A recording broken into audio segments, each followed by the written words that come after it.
Salutations, my friends, and thank you for tuning in to another edition of Factions of Freedom. I am your host, Noisera, Freedom Faction, whichever one you prefer, and I have titled this episode, Gearing Up for Civil Unrest 2, because it's getting kind of hard to deny the things that we're starting to see. But before we actually get into the episode, I have a few announcements I'd like to make. Some of the actual broadcasts and some of the videos and some of the other things that we're doing, the archive seasons, the extended broadcasts, and the monthly discussions, a lot of these things are taking place in the Patreon exclusive system that we're starting to develop, because there's all kinds of work that I've realized we're putting out to people. So what we're going to start doing is kind of diversifying, as always, the types of things that we're doing. So definitely go check that out. I don't want to say too much, but you guys can go check that out, become a part of our exclusive membership system, and take part in the development of the show, as always. And as always, as I said before, since we're trying to develop and diversify what we're doing, we're debating creating a 24-hour system for Paradox Radio. That way people are able to basically tune in from wherever, because we're realizing that our demographics are not only here in America, but they're also in places such as the UK, Australia, Sweden, Bermuda, Saudi Arabia, Iran, and all over the world. So what we're going to start doing with Paradox Radio, and what you can do, is basically catch replays of these episodes and things like these on that 24-hour station. So we'll be developing that and giving you guys updates as far as all of that goes as well.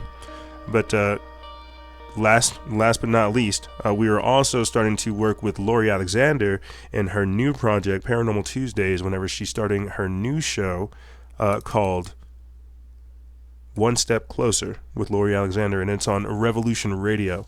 And you can catch me there every second Tuesday of every month, discussing all things paranormal, and as always, the types of things that me and Lori discuss. So definitely make sure you guys are taking advantage, as I said before, of the diversification of the information, because it's what you guys deserve. You know, whenever you're listening to the podcast, you know, you're getting one form of it as well. Whenever you're paying attention to what we're posting on Instagram, you know, you're getting one one perspective of it as well. Whenever you're watching some of the videos, the Crisis Corners, the Occult Worlds, the Universe Investigations, and these types of things, you're getting the diversification of the information that we're trying to provide to you guys so that we can describe this in different ways. But that's all I really got. So, but with all that being said, let's jump right into it. So as I said before, we're going to be discussing things like gearing up for civil unrest, what we're seeing happening around our entire country.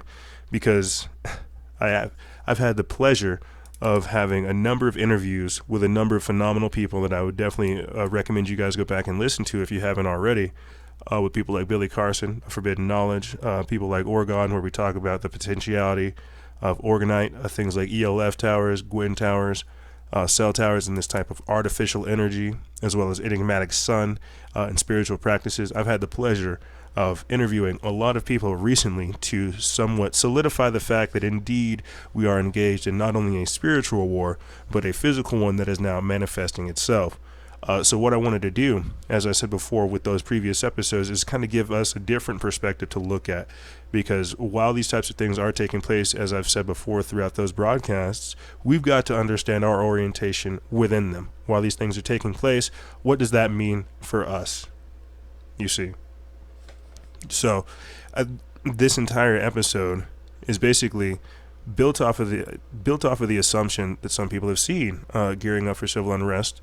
And the idea behind that is whenever we're seeing things like the Ferguson riots, some of these other protests that are taking place that took place in North Carolina, these random riots that George Soros helped start, that were taking place around the country. And if you ask me, and I started thinking about this in retrospect, we followed Jade Helm 15 up until it was done, and then we figured out UX 16, right? And that's for people who are unfamiliar of what UX 16 is. That's the Unconventional Warfare Exercises of 2016.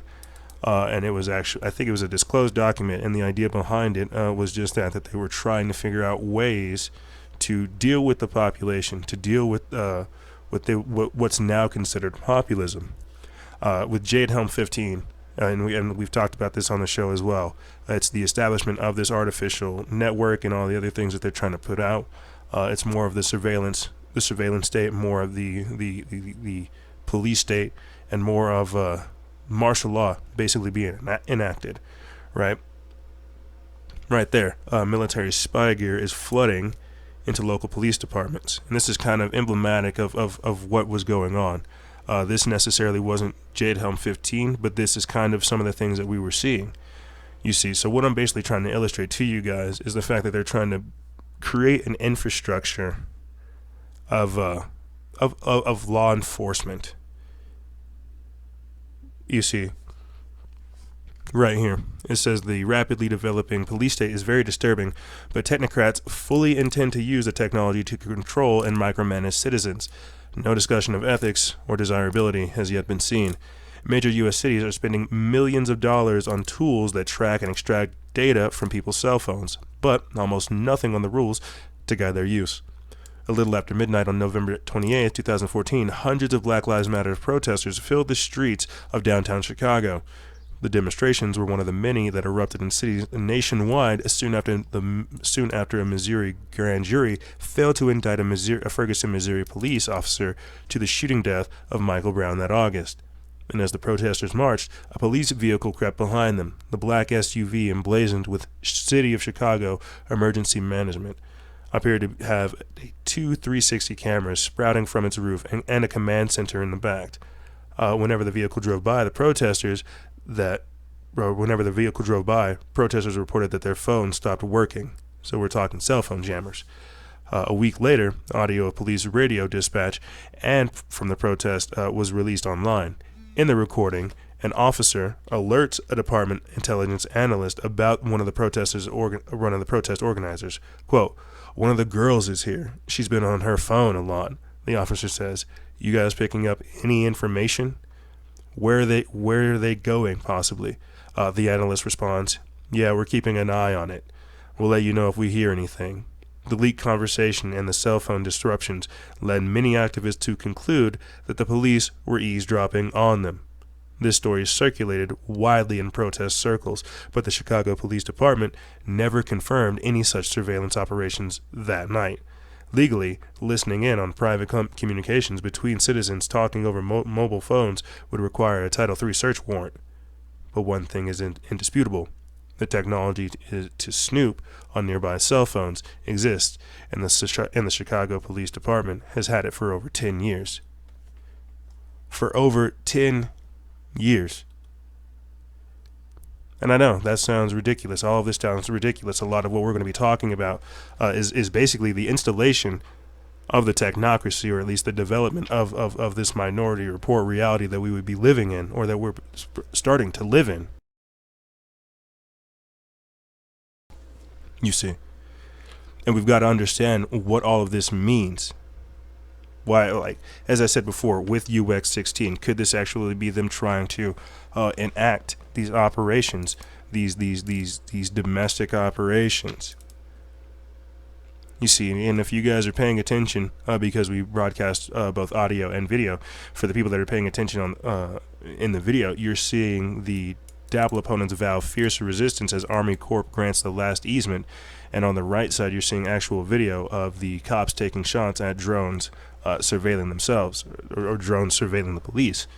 And this is what I'm trying to explain. This is what I'm trying to highlight, that we're already having the seeds of civil war being sown.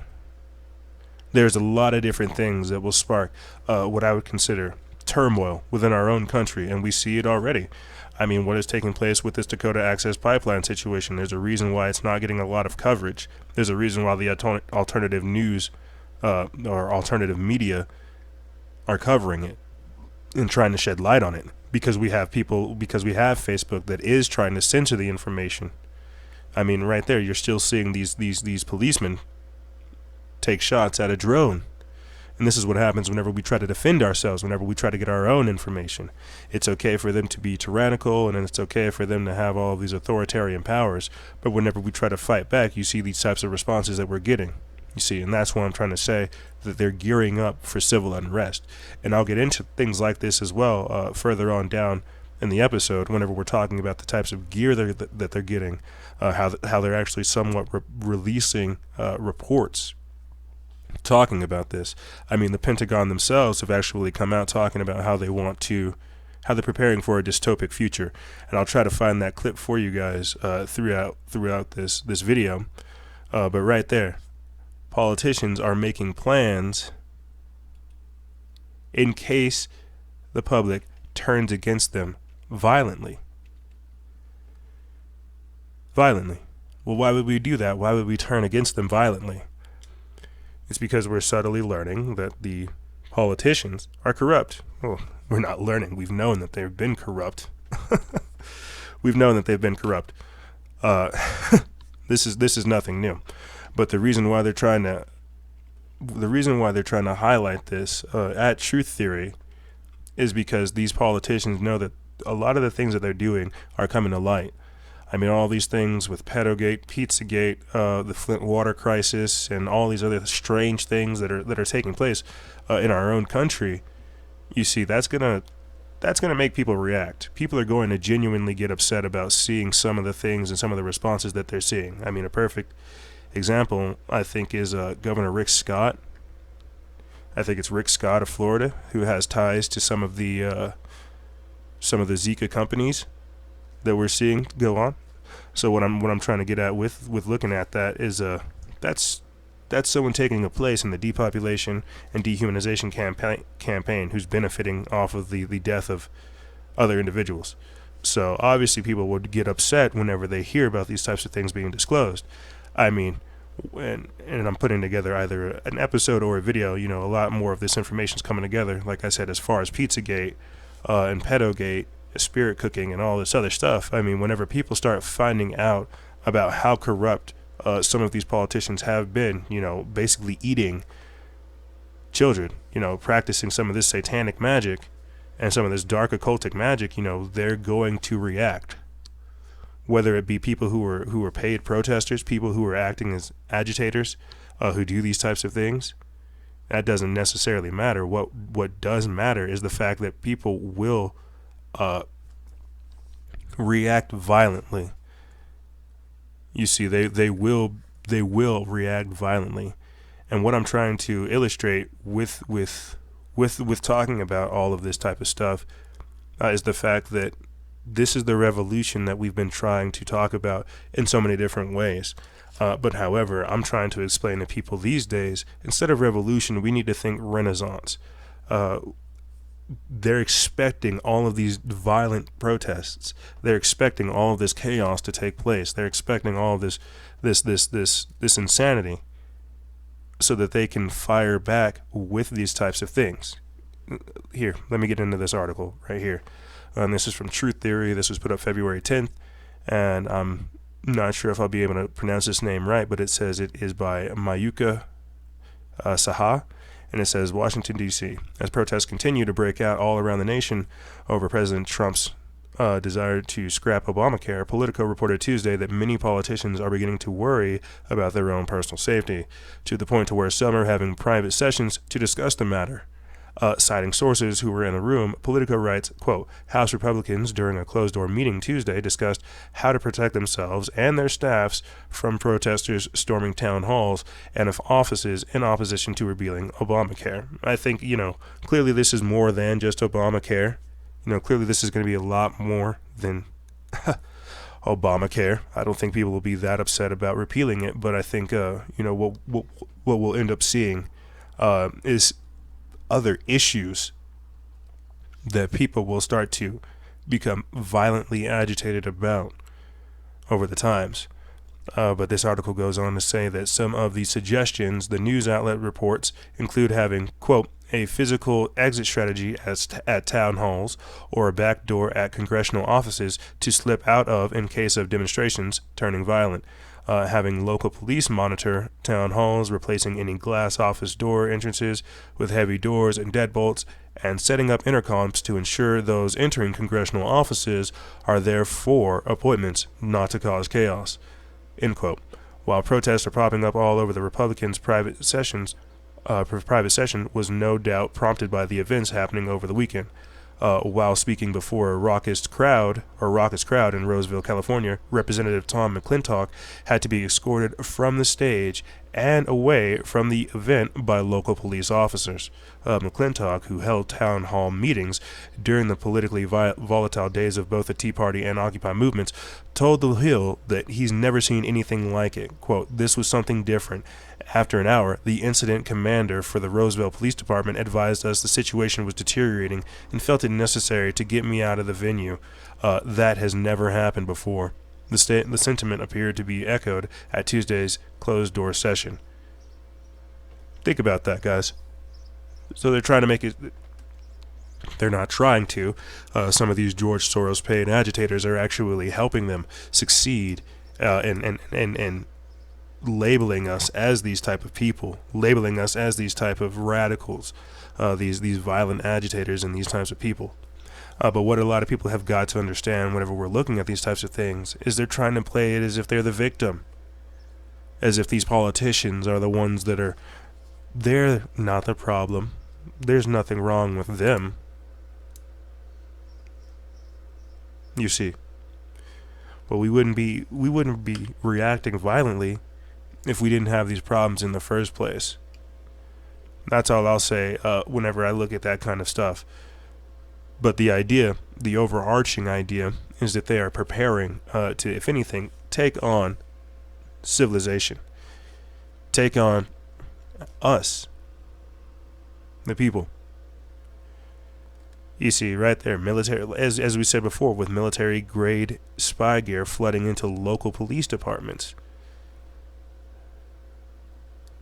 And right there, whenever we talked about how many different, more than 200 people, more than 200 Inauguration Day protesters indicted. More than 200 people were arrested. Think about that.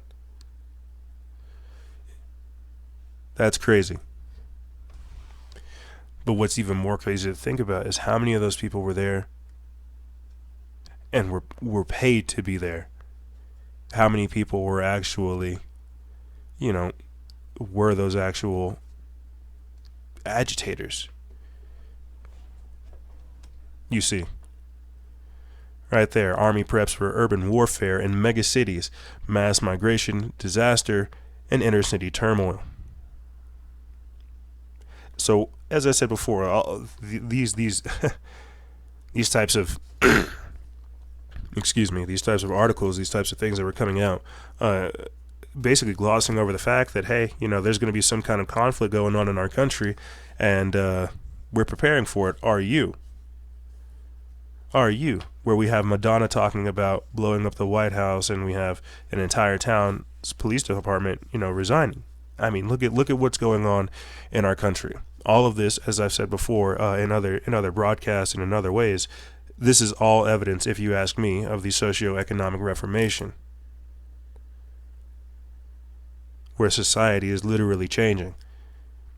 The reason why I'm trying to illustrate all of these different things that are happening with the military and with our law enforcement is because what is our now president Donald Trump doing? He's talking about buffing up our military. He is very, very close with law enforcement. Blue Lives Matter, heavily support them, heavily supports his administration. And there are a lot of, as I've said before, there are a lot of authoritarian things that I see happening here within our own country already.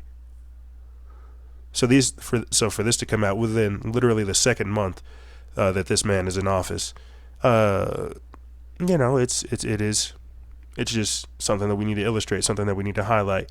And this is not only Donald Trump's issue. This was also something that was bubbling prior to Donald Trump taking office, and that's very true as well. This is also chaos that was basically infiltrated into our own country prior to Donald Trump taking office. However, what will occur is Donald Trump will take the blame for some of the chaos that we're seeing take place, and that's very real. But let me get into this article real quick.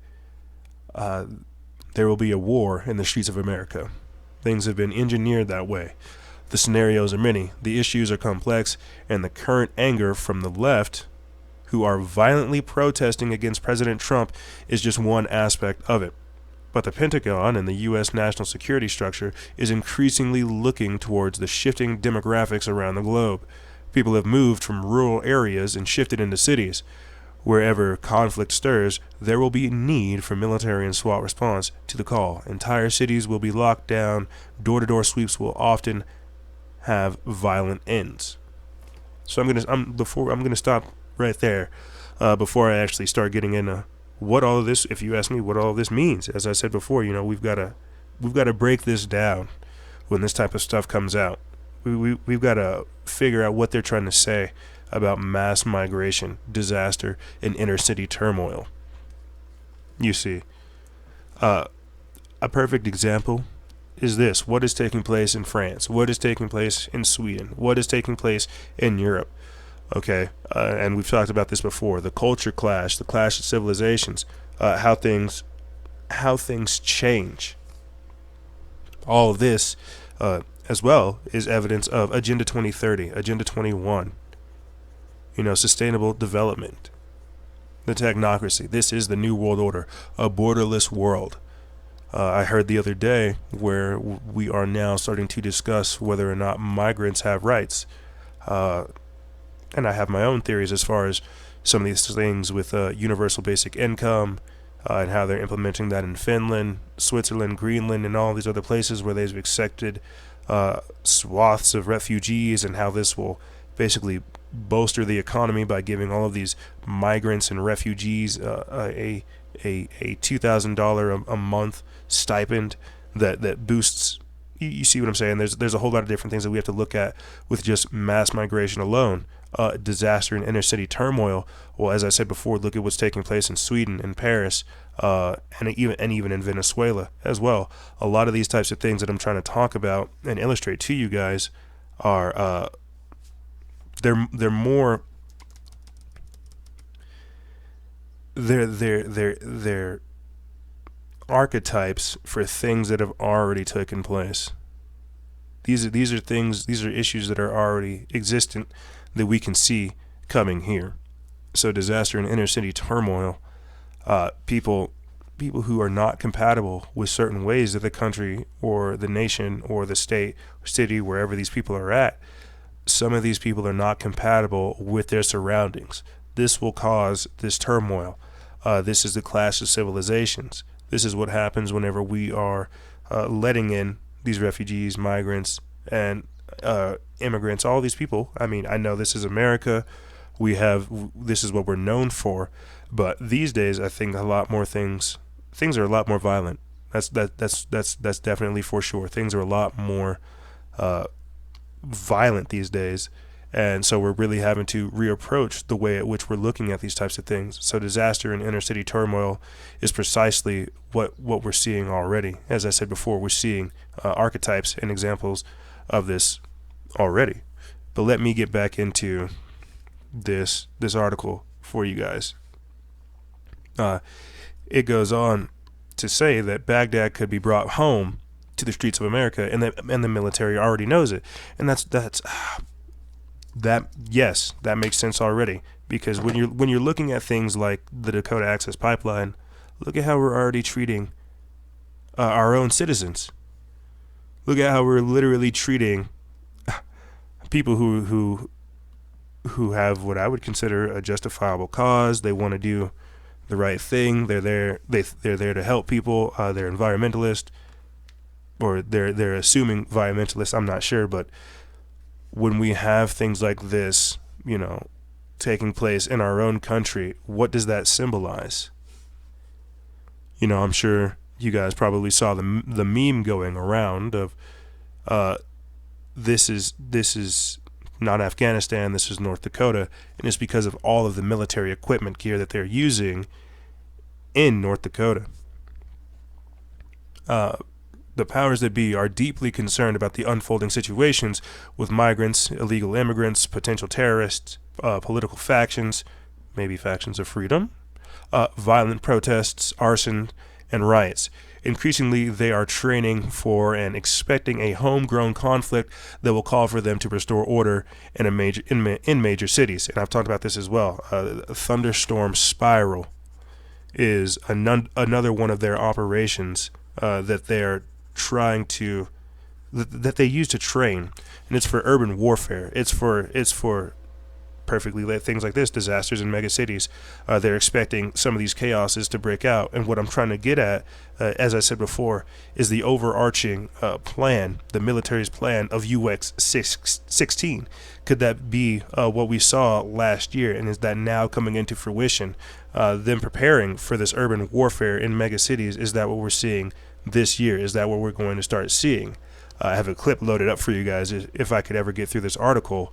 And what we'll be talking about is how the Pentagon is indeed planning to take on these types of things that are going on. But like I said before, this is all evidence of UX 16, them preparing to take on the civilization, having to come to grips with things like civil unrest, things like the Civil War, and all these other things that are taking place. Let me get back into this. And obviously, we're talking about things like, sorry, I'm still recovering from a cold, so I have to take short breaks and breathe appropriately. But what I'm trying to talk about with all of this type of stuff, guys, is they believe in ordo ab chaos. They believe in order out of chaos. And if you go look at one of the Time magazine photo covers, they have Trump sitting in the Oval Office with his hands in a pyramidal shape, where it looks like he is surrounded by the storm, where he is the calm in the storm. All these things are taking place around him, and yet he's sitting there calmly. I'm trying to illustrate the type of world that we're going to be going into, these types of things that are taking place. So this is why I'm saying someone that is cozied up to the military and to the police, they're trying to use all of this law enforcement to restore the order, you see. And that's what we have to look at. But yeah, let me get back into this. Increasingly, they are training for and expecting a homegrown conflict that will call for them to restore order in major cities, and even hunt down suspects block to block, like in the Boston bombing marathon incident, while making some significant infringements of our civil liberties. Yes, precisely. And a lot of this as well. As I said before, we're going to start seeing the implementation of the technocracy, of this minority report reality that we're living. Things such as citizen threat ranking, pre-crime technology, real-time crime tracking. Places like Boston are using them, and as well as Chicago. We'll get into that as well later on. But during the past 7 years, the article goes on to say that there have been reports about unannounced urban warfare drills in major U.S. cities, sometimes in coordination with major events. There have also been military training scenarios that have maintained a consistent theme of civil unrest, economic breakdown, and widespread riots. As IntelliHub reports, for many years, the alternative media has warned about the U.S. military possibly being used against the American people in a time of economic collapse or any sort of martial law scenario. So I'm gonna stop right there before I continue on to the article, because that's something I want to highlight as well, is the economic collapse. They're trying to our country has not been doing a lot of work for the past eight or so years. So and I've talked about this as well throughout the show as well. Our country was meant to be brought down to a third world nation status, and the economic collapse that we are facing right now, the fact that there is no jobs, the fact that that we're experiencing the socioeconomic reformation, things are changing. There are no jobs. The education isn't cutting it. We're seeing work take on a new value. All of these different things are taking place. This is the socioeconomic reformation, this economic collapse that we're experiencing right now, that is a byproduct of this socioeconomic reformation, will be blamed on Trump, as I said before. This economic collapse is a way for them to bring in the technocracy and to bring in these types of New World Order, authoritarian types of things.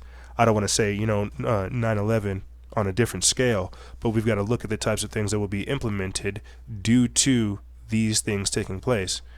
Okay, so the article goes on to say that drills such as Vigilant Guard 2010 have brought widespread attention to the fact that portions of our own military are training to take on crowds of American citizens demanding food and constitutional rights in a time of crisis.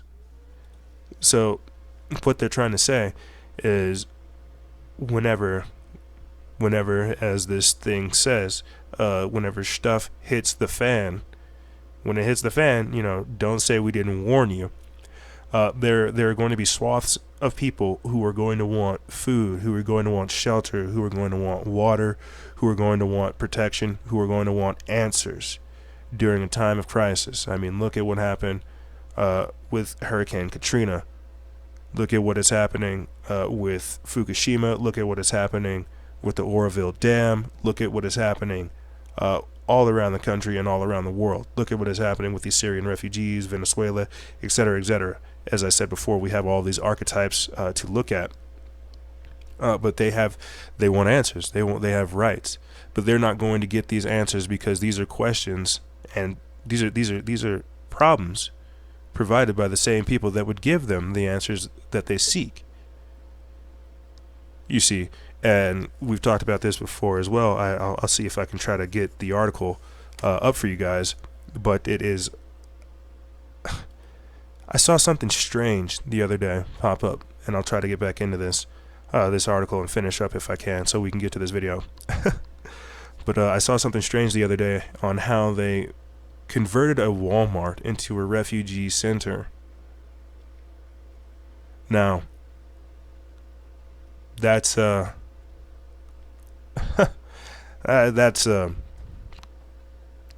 someone whose mind is oriented like mine, that's a little nerve-wracking, because you got to think about, well, how many Walmarts closed down in the past 2 years because of this economic collapse, because of this financial struggle they were going through. We've talked about it as well, how some of these Walmart centers could be used as FEMA centers,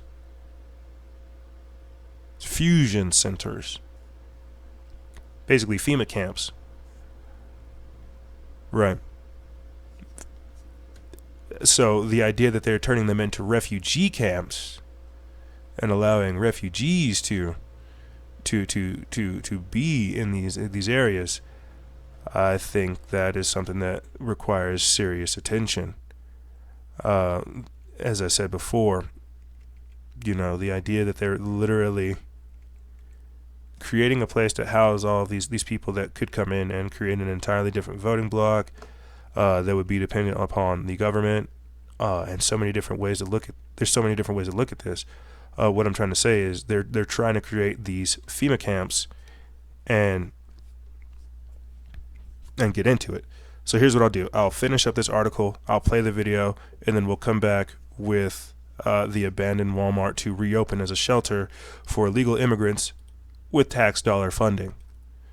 Okay, so you know what? Let's see if we can just get into the video from here. Pentagon warns of a dystopian future.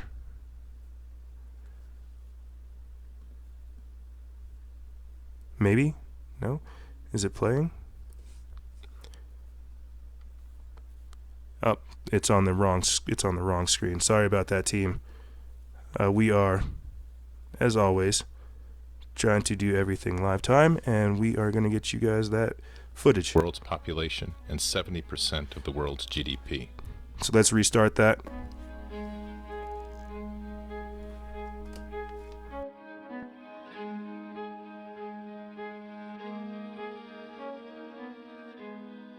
The future is urban.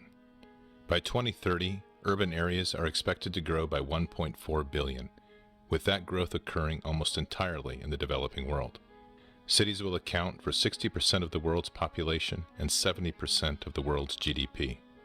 The urban environment will be the locus where drivers of instability will converge. It is the domain that by the year 2030, 60% of urban dwellers will be under the age of 18.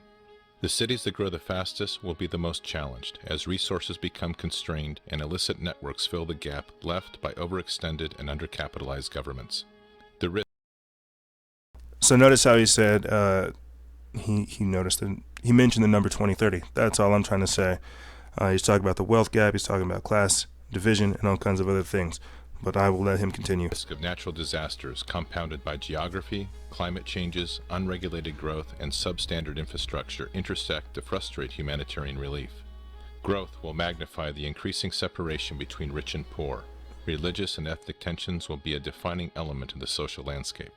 Stagnation will coexist with unprecedented development as impoverishment, slums, and shantytowns rapidly expand alongside modern high-rises, technological advances, and ever-increasing levels of prosperity. This is the world of our future. It is one we are not prepared to effectively operate within, and it is unavoidable. Megacities are complex systems where people and structures are compressed together in ways that defy both our understanding of city planning and military doctrine. It is an ecosystem that demands a highly agile and adaptive force to successfully operate within. Infrastructures will vary radically, with concentrations of high-tech transportation, globally connected air and seaports, contemporary water, utilities, and waste disposal intermixed with open landfills, overburdened sewers, polluted water, and makeshift power grids. Living habitats will extend from the high-rise to the ground-level cottage to subterranean labyrinths, each defined by its own social code and rule of law. Social structures will be equally challenged if not dysfunctional, as historic ways of life clash with modern living, ethnic and racial differences are forced to live together, and criminal networks offer opportunity for the growing mass of unemployed. This becomes the nervous system of non-nation-state, unaligned individuals and organizations that live and work in the shadows of national rule. Where physical domains can be seen, digital domains will have limitless potential to breed and expand without limit. Digital security and trade will be increasingly threatened by sophisticated illicit economies and decentralized syndicates of crime to give adversaries global reach at an unprecedented level. This will add to the complexities of human targeting, as a proportionally smaller number of adversaries intermingle with a larger and increasing number of citizens. The scale and density of these domains is daunting. In a city of 10 million, where you hold the support of 99% of the population, the remaining 1% represents a threat of 100,000. It is an environment of convergence, hidden amongst the enormous scale and complexity of the megacity. These are the future breeding grounds, incubators, and launching pads for adversaries and hybrid threats. Linked globally, these are man-made labyrinths that provide refuge and movement across the vast sections of these cities where alternate forms of governance have taken control.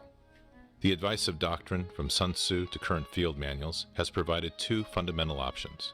Avoid the cities, or establish a cordon to either wait out the adversary, or drain the swamp of non-combatants and engage the remaining adversaries in high-intensity conflict within. Even our counterinsurgency doctrine, honed in the cities of Iraq and the mountains of Afghanistan, is inadequate to address the sheer scale of population in the future urban reality. From the streets of Aachen to the citadel and Way, we have defeated adversaries who attempted to use urban terrain to their advantage. Urban conflict is written deep into the Army's histories. But in tomorrow's conflict, these megacities are orders of magnitude greater in complexity, and our current options do not meet strategic ends. Our future operations must allow us to rapidly return the city to the people. They will be too large and complex to isolate or cordon in their entirety. Yet our soldiers will have to operate within these ecosystems with minimal disruption and flow. Our current and past strategies can no longer hold. We are facing environments that the masters of war never foresaw. We are facing a threat that requires us to redefine doctrine and the force in radically new and different ways. The future Army will confront a highly sophisticated urban-centric threat that will require that urban operations become the core requirement for the future land force. The threat is clear. Our direction remains to be defined. The future is urban.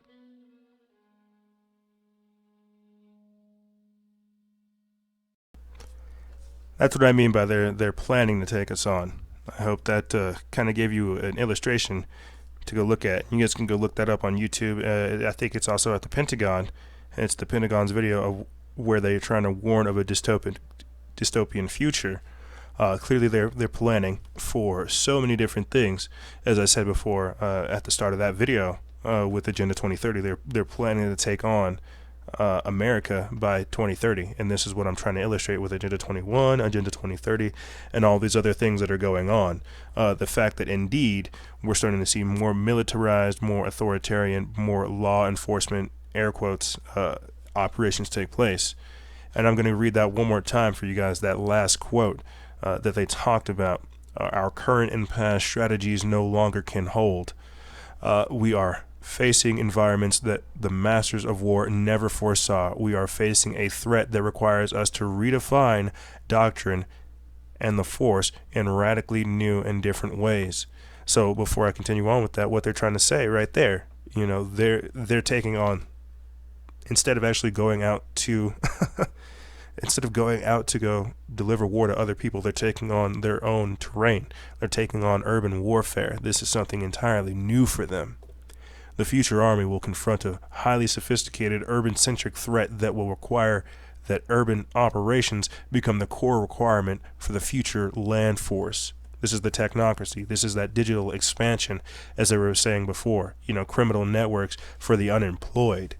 There's so many different ways that we're going to look at this. This is what they're trying to explain. The fact that the seeds of civil war are being sown. That we're already having parts of this chaos begin to show itself. The threat is clear. Our direction remains to be defined. Our direction remains to be defined. The future is urban. And this is the megacity's urban future, the emerging complexity. A Pentagon training video created by the Army for U.S. Special Operations Command. And think about that, guys. Think about what you just heard. This is what's taking place in 2017. This is, as I said before, is this the unconventional warfare exercises of 2016 now taking place? Is this the urban warfare that we're going to start seeing take place? You see, so we left off talking about how the Army is indeed prepping for urban warfare in mega cities with mass migration, disaster, and inner city turmoil. Well, if I can, let's look at what I said before about this abandoned Walmart and how it's going to be a shelter for these refugees. This is what's going on. This is the mass migration. This is Agenda 2030, sustainable development. There's sustainable developmental goals right there. Global mega cities are giving rise to mega combat units. And this was caught on February 2nd by Technocracy News. Megacity combat units. Let's see. Let's see if we'll. Should we get into this? Do we have enough time? Yes, we always have enough time, because what? Time does not exist. Right? Alright, so the article goes on to say that technocrats and the world elite are driving rural migration to smart cities, and the inevitable uprisings and conflicts will be put down by newly inspired megacity combat units. Okay, and if you ask me, this is where we're going to start seeing some of them implement this digital expansion, as I said before, using things like drones, using things like this real-time crime tracking, this pre-crime technology, trying to triangulate you using your cell phone, using things like Stingray technologies, using all of these different things that they have at their disposal to enforce this police state. You see, it goes on to say that every year more and more of the world's population is moving into cities. And this is important as well, because I've talked about this in other videos. Habitat 3, which is another form of population control. It's along the lines of Agenda 2030. What they're trying to do is essentially move swaths and millions of people, if they can, into these global mega cities. Right, and I tried to illustrate this with a clip from Judge Dredd, where they had these judges, in their term, the police officers of that reality, these judges overlooking a holographic projection of the city that showed all of the crime that was taking place along different districts and sections and sectors of the city. And what it is basically is because there's so many different people, they have to have so much different type of technology. And as I said before, this is part of this dystopic future. But what I'm trying to get around to is with these mega combat units, they're going to be dealing with things like refugees, like immigrants, people who climate refugees, environmental refugees, the homeless, all these other things that are going on. This is Habitat 3. This is population control, politically correct population control. They're trying to figure out different types of ways to do this. And if you guys are unaware of what Habitat 3 is, I would definitely say go look at the United Nations for that. Go look at the United Nations for Agenda 2030 and go look at Agenda 2030, Sustainable Development, Agenda 21, as well as their Habitat 3 program. But let me get back into this article. It says the number of megacities is growing exponentially. Both of these global patterns and their inevitable consequences for military operations are well documented, yet we still do not have units that are even remotely prepared to operate in these megacities. If we want to find success on the urban battlefields, the U.S. Army will inevitably find itself fighting in the future that needs to change. Throughout history, military forces either sought to avoid or simply had no need to engage in urban combat. Most military doctrine and the strategic theory that it is built upon encourages land forces to bypass, lay siege to, or, if required, isolate and slowly clear cities from the outside in. The great armies of the world have historically fought for cities rather than in cities. And that's what we were trying to illustrate before with the Pentagon's radically changing how they go about this doctrine. As they said before, they referred to Sun Tzu and typical military doctrine. Well, now they're actually having to engage civilians within the city. Instead of trying to take a city, they are fighting within a city. Okay, a distinction with significant difference. That's what we've got to understand. In cases where military forces had no choice but to operate within the cities, the environment, almost without exception, proved very costly in both military and civilian casualties. Today, many armies have accepted that global population growth and urbanization trends will increasingly force military operations into crowded cities, and military forces must therefore be capable of conducting the full range of operations in large, dense urban areas. Army Chief of Staff General Mark Milley, who we've also talked about as well, he's been one of the generals that actually came out and talked about how we're in the future. We're going to be talking about, we're going to be dealing with hybrid armies, little green men, and so many more different things. Here, you know what? Let's see if we can pull up the speech for you guys, because this is important stuff. We've got to understand what happens when we start talking about these types of things. But, yeah, we can, and we will. All right. So here is General Mark Milley talking at the 100th year anniversary ROTC, or the ROTC 100 anniversary. I'm just going to let him talk. If the world of 1916 was complex, or the world of 1945 was complex, the world of 2016 is intensely complex.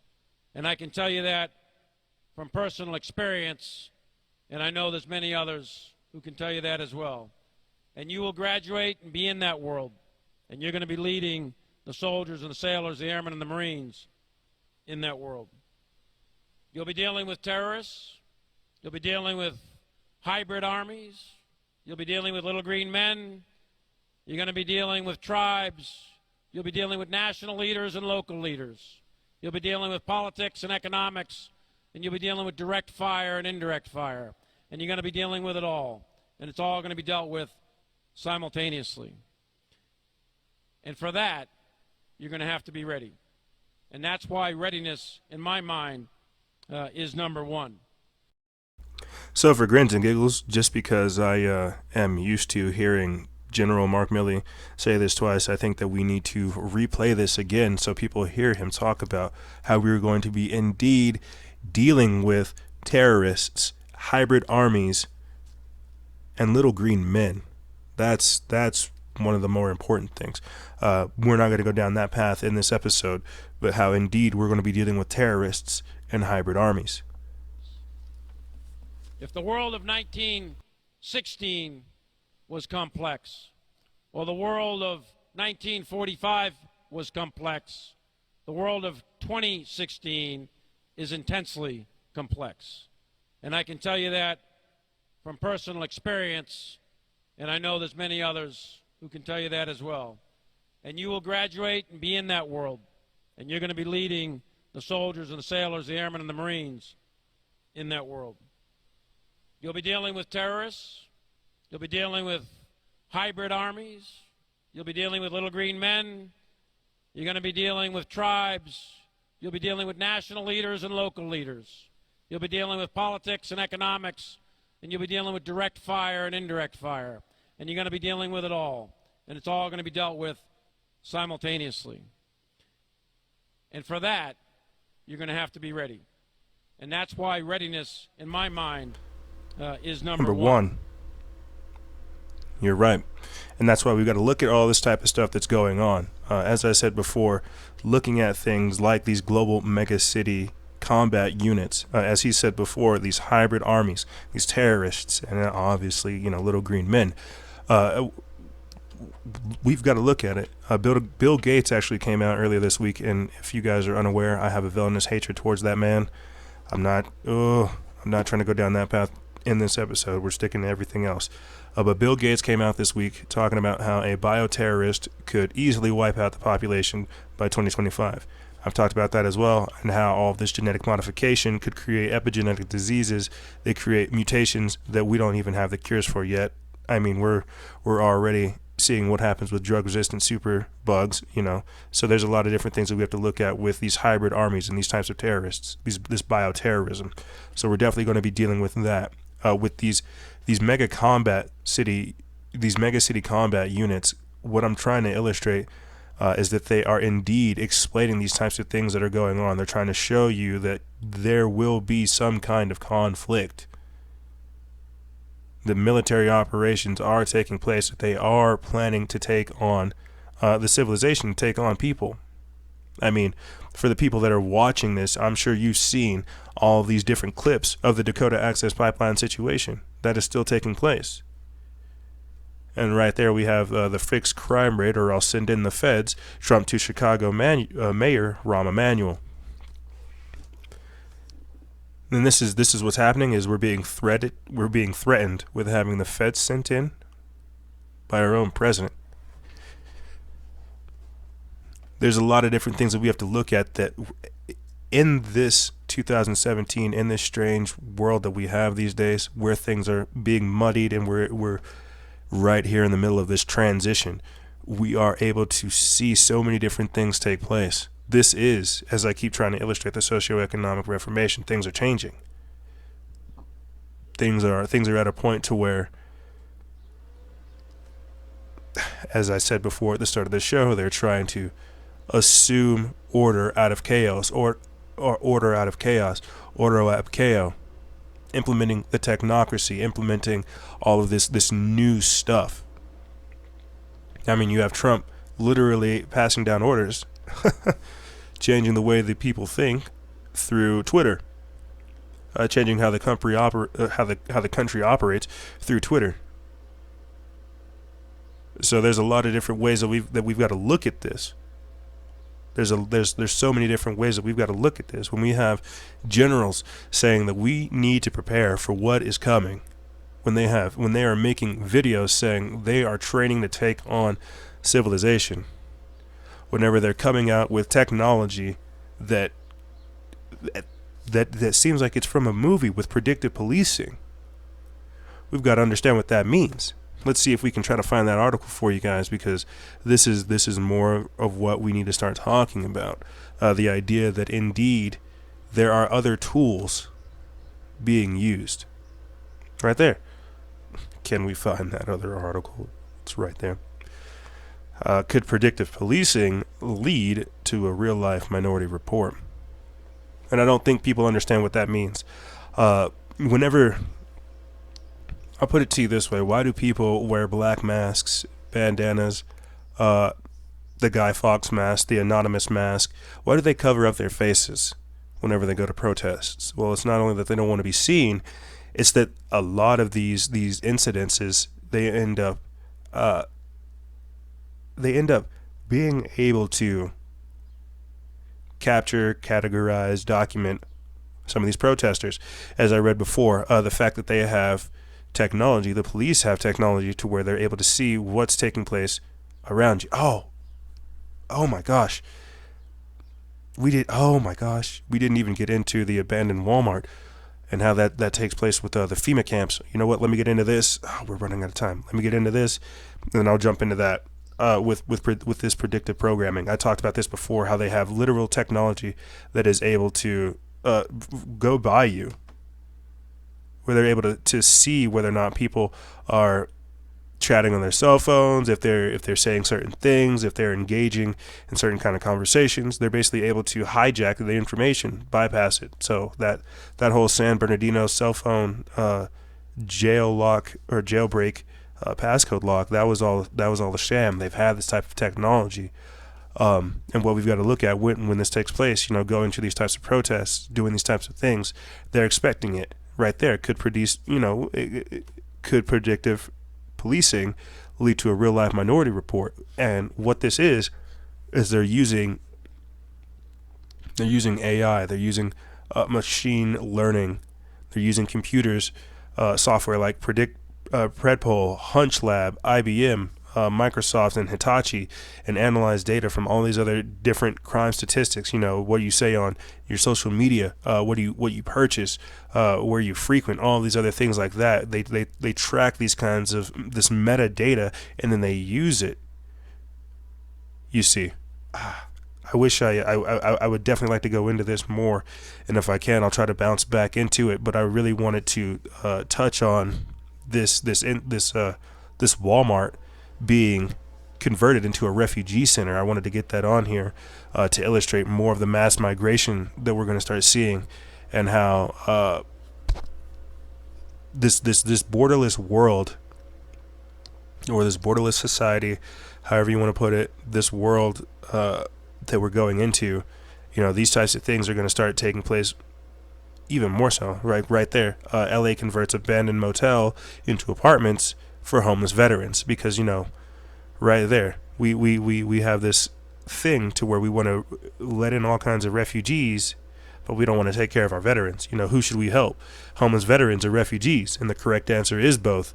And I don't think that it should really become a type of thing like that. We should be able to, if we have the tools to help people, we should not be trying to kick these people out. I mean, other than the people who are not compatible, who don't want to repatriate, or who don't want to be compatible to the types of things that are going on. You see, so there's a lot of different ways that we've got to look at this, but I'm trying to find for you guys the article over this abandoned Walmart to reopen as a refugee center for illegal, or as a shelter for illegal immigrants with tax dollar funding. And you can go look this up. This was back in January 26, 2017, and it's from before it's news.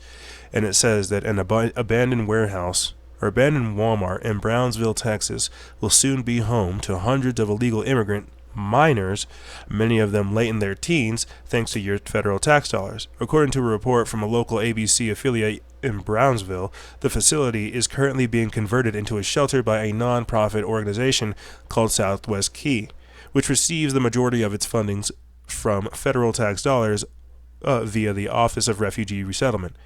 I think they actually have one here in New Mexico as well. A Southwest Key spokeswoman confirmed the facility is set to open on March. They said it'll be to welcome unaccompanied minors who cross into the U.S. illegally. I'll say that one more time. A Southwest Key spokeswoman confirmed the facility is set to open in March. They said it'll be to welcome unaccompanied minors who crossed into the U.S. illegally. It will be the fourth facility in Brownsville to shelter children under the age of 17 who have crossed into the U.S. without an adult. So apparently there are already 4 facilities in Brownsville, and this is just this text that are documented.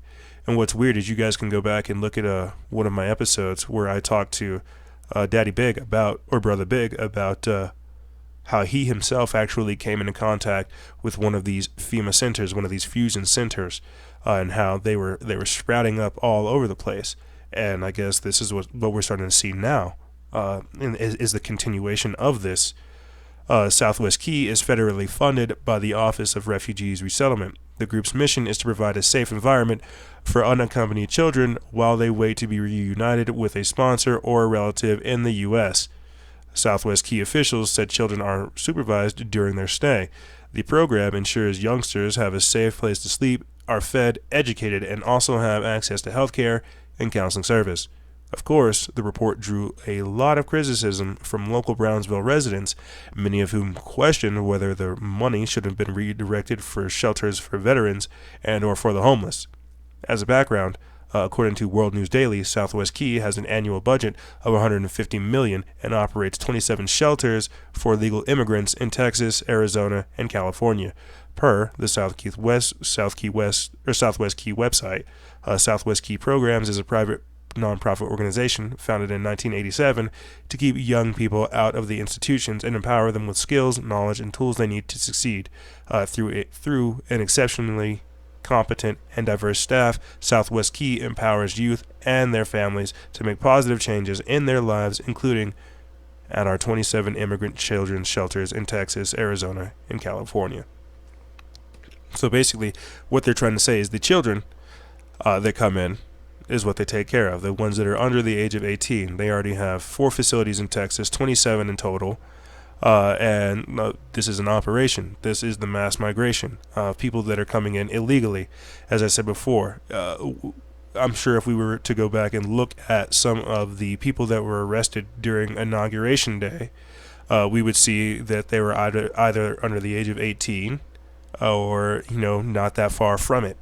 What I'm trying to illustrate is that whenever we're looking at things on how the U.S. military is planning to take over America with their megacities and urban future warfare documents, they're already listing how things like mass migration and inner city turmoil in places like Texas, California, Arizona, apparently, could take place. I mean, we're living in a world to where people are somewhat given things these days.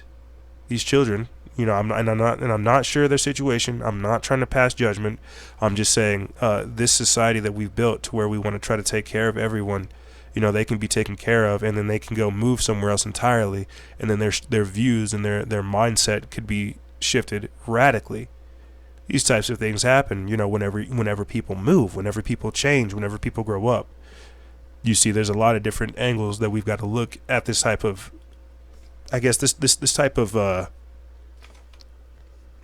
reality, so to speak. So as I said before, if you ask me, I think this is the seed of what I would consider FEMA camps. FEMA camps, fusion centers, refugee holding places, and these types of things. And what's even stranger is I remember posting about this. There is a city that is actually literally creating a homeless camp, a homeless holding facility, a place where they're taking care of the homeless. Let me see if I can find it for you guys. And then I'll go back to the predictive policing and things like that.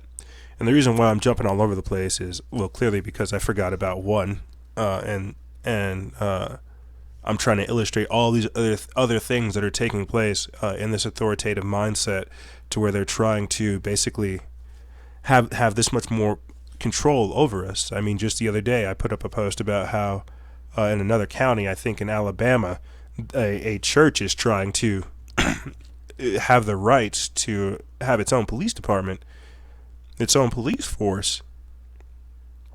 So right here, city erects prison camp to deal with the homeless. So if this is a city that's using the money to erect a homeless camp or a prison camp for the homeless, a work camp for the homeless, And in Texas, we're creating all these institutions to handle these refugees that are coming in illegally, or these illegal immigrants, to put it quite simply. What does that say? You see, they're trying to deal with all this migration, this culture clash, this socioeconomic reformation, this economic collapse, and all these other things that are taking place. But this article goes on to say that the city of Santa Ana has come up with an innovative and despotic way of keeping their homeless population in check. Imprison them. The city is now a party to a federal lawsuit over unreasonable seizures, false imprisonment, and due to process violations. Heading up the lawsuit on behalf of Michael Deal, who has lived at the encampment for 3 years. 3 years. Wow. Is the ACLU of Southern California. The lawsuit demands that the immediate removal of the 6-foot-tall chain-link fences pinning in 75 to 100 people and their belongings. Wow, that is crazy. They detained 70. Wow, that many people. Defendants' actions have not only illegally restricted the liberty of the homeless people living in the encampment, but it has also cut them off from access to food, water, and medical care, thus threatening their health and well-being. Yeah, precisely. I mean, you're treating them like slaves. You're putting them in a prison camp. According to Courthouse News, Deal was shot in the head at a Tustin convenience store in 2009. He has lost his right eye, and doctors were unable to remove the bullet from his head. He takes medication every day to control seizures that have become more frequent with the increased presence of authorities at the encampment, he says in the complaint. When a woman suffered a seizure at the encampment after the fence was erected, Deal says paramedics had difficulty reaching her because the barriers have blocked parts of the sidewalk at Chapman Avenue and Orangewood Avenue where people get used to come and go. If people living at encampment cut holes in the fence with bolt cutters, Orange County Public Works employees repair it. For the elderly and disabled, it is neither safe nor realistic to scale the fence or navigate the river to get to a steep rocky embankment on the river's west side, Deal says. Children, people with severe disabilities, the elderly, and others are deprived of food, water, and access to restrooms, said ACLU homelessness policy analyst Eve Garrow. The country should take action to rectify this egregious violation of basic human rights. That's insane. 75 to 100 people from that range from children to the old to people who have severe mental disabilities. And they're just locking them up and keeping them in there. That's insane. That is insane. Almost as insane as seeing people who were arrested for feeding the homeless. The People Over Profit, the Food Not Bombs organization, that were arrested for handing out food to the homeless. And this is what we have taking place. These are the types of people that want to have this kind of authority over us. So whenever I'm saying that we have people that are trying to train to take on the population, people that are literally going out there doing these types of operations, well, how would that not be the case? How is that not the case? You see what is going on that would disprove that? Let's see if I can. I'll play for you guys this video if it will let me. From one of the two Briarwood campuses to talk about what lawmakers say might be an emerging trend. Mike?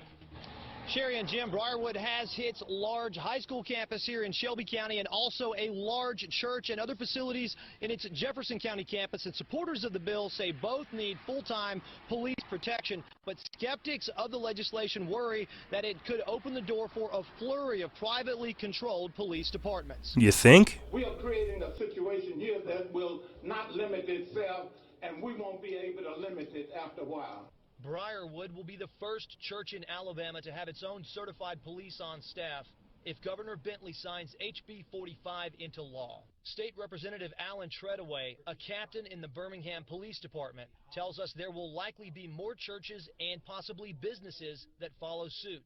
You're seeing more and more of these acts of violence happening in areas that we used to never see before. From one of the two Briarwood That we used to campuses never talk see about what- before. And he's correct though. He's definitely correct, because this is a whole new wave of insanity that we're seeing. Truly, I think all the different types of things that we're seeing, this is a whole new wave, and this is why they're expecting all of this, because they're seeing all these changes take place. You know, I want to pop up this article right here.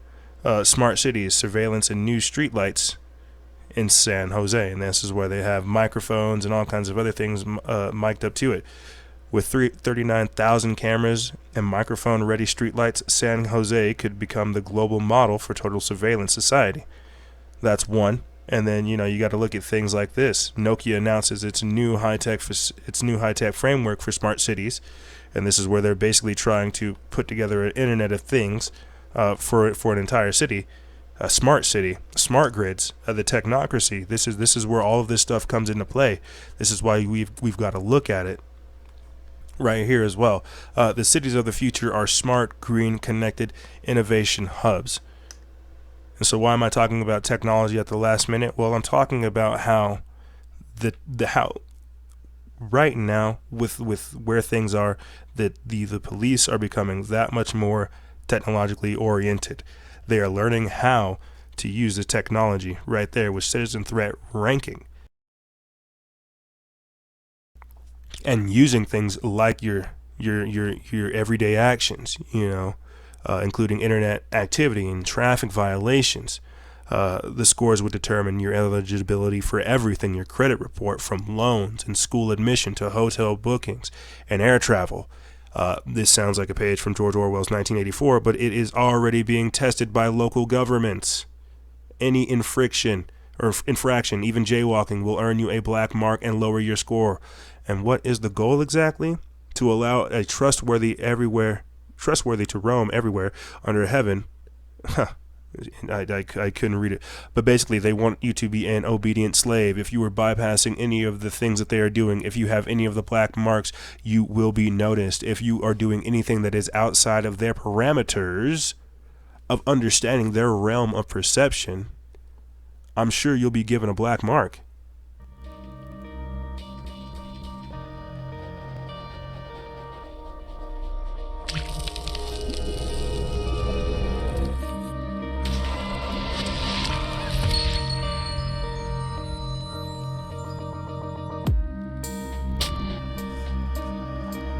But that's all I really got for you guys. I hope I illustrated, in my typical rabbit fashion, I hope I illustrated how many different ways we have to look at the idea that they are trying to gear up for civil unrest, and that indeed we've got to be aware of the types of things that they're going to do. If you ask me, I feel like spiritualism, having a strong spiritual core, is the highest form of political protest. They can never kill an idea. But that's all I really have for you guys. If you have any questions, feel free to email me. I'll have it in the description bar below. And as always, guys, stay vigilant, expose lies, and share truth. This is Noisera, Freedom Faction, out.